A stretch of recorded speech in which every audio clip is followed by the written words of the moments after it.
What if men could get pregnant? You may have heard of certain animals, such as the pipefish or the seahorse, where it's the father who carries and births the offspring. But what about human beings?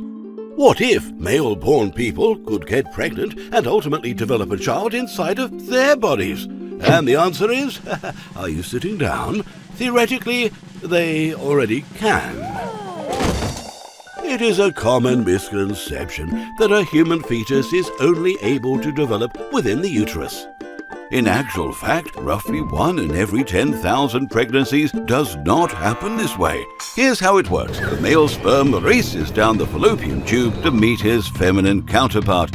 They agree to start a relationship, fertilize, and together travel back down the fallopian tube to attach their new home onto the walls of the uterus.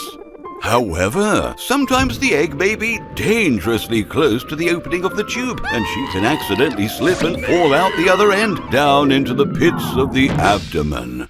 Curiously enough, the ambitious embryo often tries to make the best of a bad situation and implants itself into any living tissue it can find, from the intestines to the kidney to the liver. Oh, it just doesn't care. It just wants to grow. And grow it does. In many cases, a female abdomen has housed an unborn baby for the full 9 months, and 1 C-section later, the baby is out and the job is done.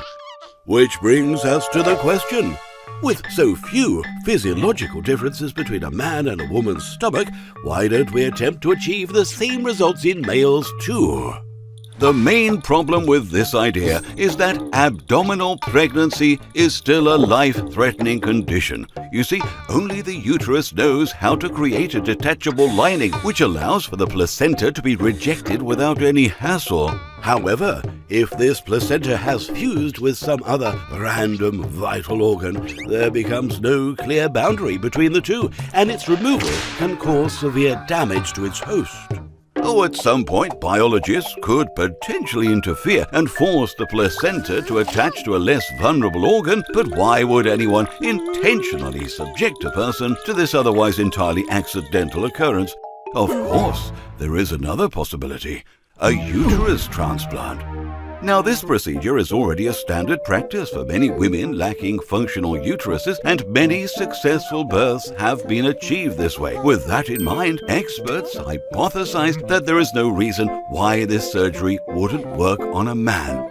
By utilizing a delicate concoction of his own sperm, a donor's eggs, a strict regime of hormonal injections, voila! A pregnant man!